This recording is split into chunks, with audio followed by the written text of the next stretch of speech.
नमस्कार। नवरात्रि स्पेशल में आज हम पहुंचे हैं डॉक्टर मानसी गुलाटी के यहाँ। जी हाँ, गायनोकोलॉजिस्ट हैं। बहुत ही जाना पहचाना नाम है शहर का और प्रदेश का। डॉक्टर मानसी गुलाटी का परिचय हम यूँ कहें कि एक अच्छी डॉक्टर के साथ साथ में वो एक अच्छी समाज सेविका भी है। समाज सेविका से ज़्यादा बढ़कर वो एक अच्छी इंसान है कि जो न सिर्फ समाज की चिंता करती बल्कि जल जंगल जमीन की भी चिंता करती हैं। और आज जो है हमारा शक्ति रूपेणु संस्थिता कार्यक्रम में हम रूबरू होंगे डॉक्टर मानसी गुलाटी जी से।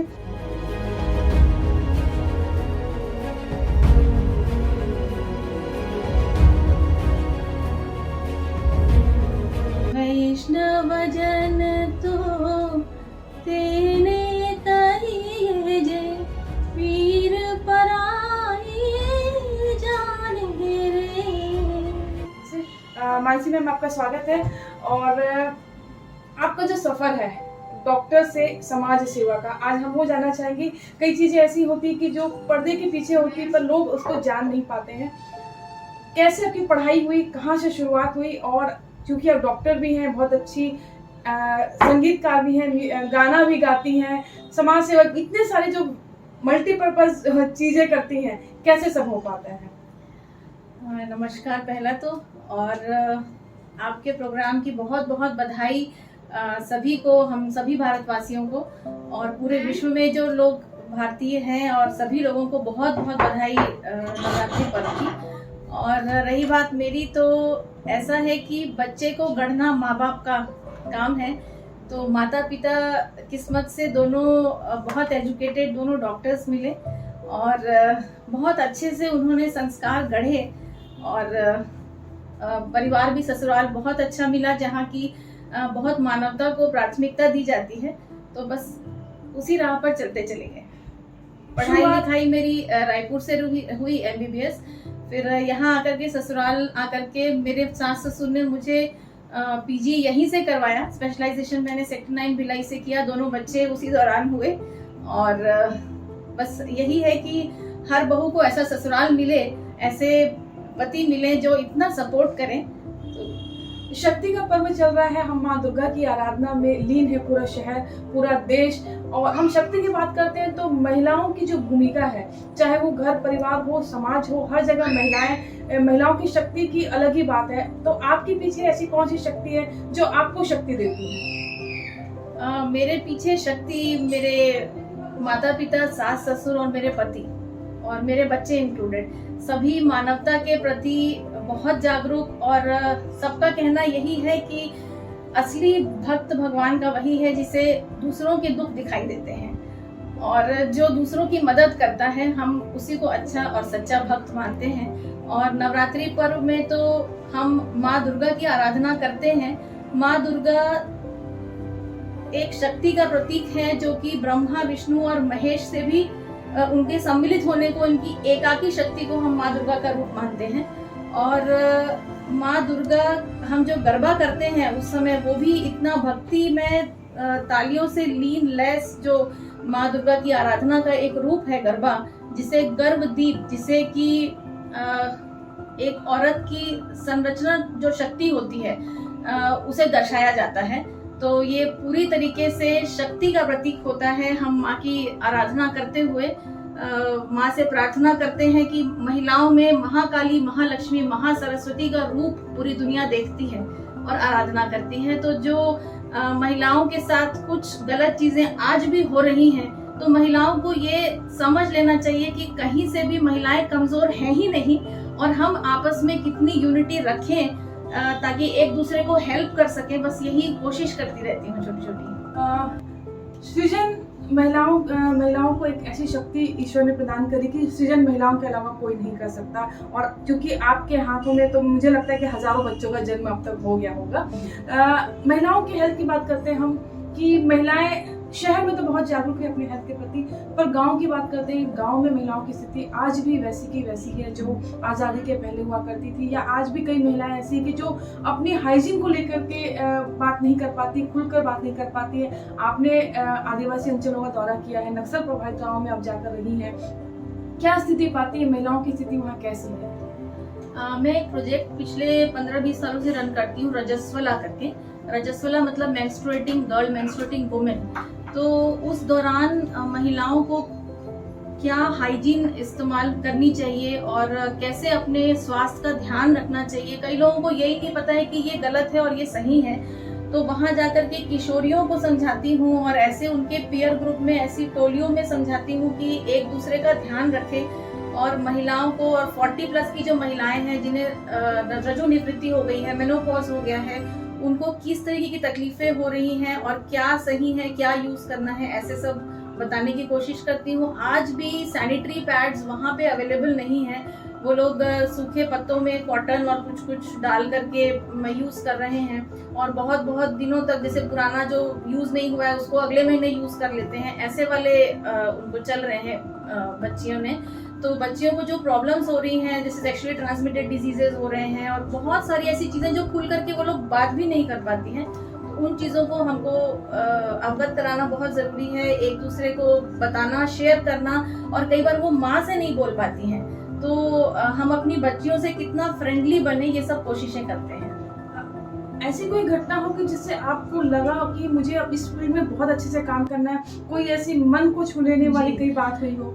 असल में आज से 15 साल पहले मैं जब नई नई ही बैठी थी, तो एक छोटी सी बच्ची आई थी, क्लास 7th या 8th की रही होगी। वो, उसको मेंसेस आया, फर्स्ट टाइम मेंसेस आया, तो मदर और दादी उसको लेकर के आए।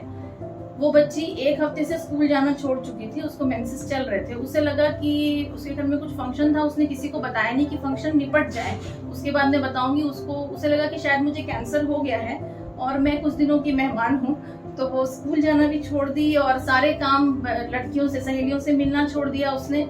और बहुत बाद में जब फंक्शन निपट गया, तब मदर और इन लोगों को सबको पता लगा कि ये एक झोले में भर के अपने अंडरगारमेंट्स रखती जा रही है। तो जब पूछा गया तो ये बोलने लगी कि मेरे को तो कैंसर हो गया है।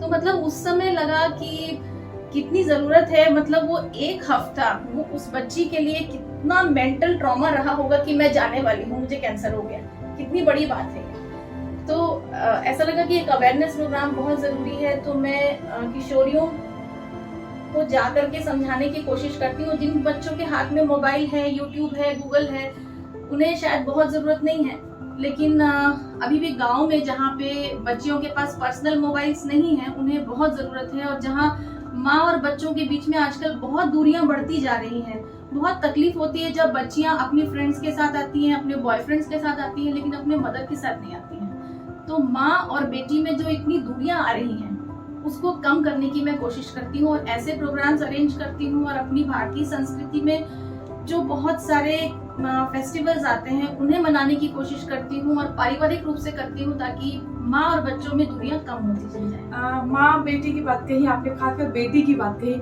आप 2 बेटों की माँ हैं, पर आपने एक बेटी गोद ली हुई है, उसके पीछे की क्या कहानी है? बेटियां मैंने बहुत सारी गोद ली हैं, अभी तक तो 51 से ऊपर हैं बच्चियां, जिनको मैं कोशिश करती हूँ मदद करने की। बहुत सारे क्षेत्रों में, जैसे कई बच्चे ऐसे हैं जिनके माँ बाप नहीं है, कई बच्चे हैं जिनकी माँ है या जिनके पिता नहीं है या माँ नहीं है, ऐसे बहुत सारे बच्चे हैं। तो उनको पूरी हेल्प करने की कोशिश करती हूँ। और एक बच्ची है महक करके, उसका भी कोशिश, हम लोगों ने अडॉप्ट किया हुआ है उसको, और उसकी एक दादी है, बाकी और कोई है नहीं। तो कोशिश करते हैं कि उस बच्ची को कैसे हेल्प करें और उसको अच्छे से अच्छा क्या हम बना सकें। तो बस इन्हीं चीजों में लगे हुए हैं।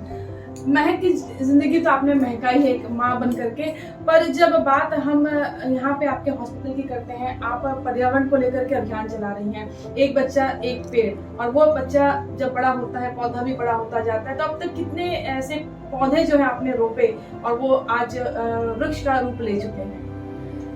अभी तक करीब 14,000 से ऊपर पौधे हम बांट चुके हैं। और बच्चों के साथ बड़े होते हुए पेड़ों की, बड़े होते हुए झाड़ों की भी फोटोज माँ बाप संभाल के रखते हैं और भेजते हैं। तो यही लगता है कि उन बच्चों को इससे अच्छा गिफ्ट नहीं होगा, इससे अच्छी ब्लेसिंग नहीं होगी कि आप प्योर ऑक्सीजन अपने आंगन में लगाएं और लें। तो ये मेरे ख्याल से फ्यूचर को बहुत बड़ा गिफ्ट है। कोविड का दौर था और जब सारे लोग घर पे थे, एक डॉक्टर्स की फील्ड ऐसी है कि जिसमें आप सबको लगातार काम करना पड़ा। खासकर गर्भवती महिलाएं बहुत परेशान हुई थी। उस समय का कोई ऐसा वाकया याद हो कि महिला आई हो, उसे भी कोविड हो तो उनका बच्चा सुरक्षित हो गया हो? बहुत सारे हैं कोमल, बहुत सारे ऐसे मतलब एग्जाम्पल्स हैं। उस समय जो दौर था, जो मतलब जो आंखों से मंजर देखा, वो सोचते हुए भी रोंगटे खड़े हो जाते हैं अभी। ऐसे बहुत सारे, कई तो ऐसे हैं जो डिलीवर होके चले गए, शायद पता ही नहीं चल पाया कि मदर पॉजिटिव थी। ऐसे कई लेबर पेन्स में आए, कई लोगों के पॉजिटिव आए तो भेजा, कितने बार रूम सैनिटाइज करना पड़ा। बहुत ही तकलीफ से हम लोग गुजरे हैं। आप बहुत अच्छा गाती भी है, तो हमारे चैनल के लिए आप क्या सुनाएंगे आज? मैं 2 लाइन सुनाती हूँ जिसका अर्थ वही है जो मैंने बोला कि असली विष्णु भक्त वही है जो मानवता को प्राथमिकता देता है। वैष्णव जन तो तेने कहिए जे, पीर पराई जाने रे, पर दुखे उपकार करे तोए, मन अभिमान नाने रे। वैष्णव जन तो तेने कहिए जे, पीर पराई जाने रे। जी हाँ, जब तक हम दूसरे के दर्द को महसूस नहीं कर पाएंगे तब तक हम अपनी जो इंसानियत है उसे भी हम बिल्कुल बयान नहीं कर पाएंगे। और डॉक्टर दीदी के नाम से मशहूर हमारी मानसी गुलाटी जी की जो यह एक खूबी है कि वो दूसरों के दर्द को इस तरह महसूस करती है कि जैसे उनके परिवार में कोई सदस्य हो। हम आपको शक्ति रूपी संस्था में ऐसे ही शख्सियत से मुलाकात करवाते रहेंगे। गौकर निसार के साथ कोमल दरेश्वर को इजाजत दीजिए। नमस्कार।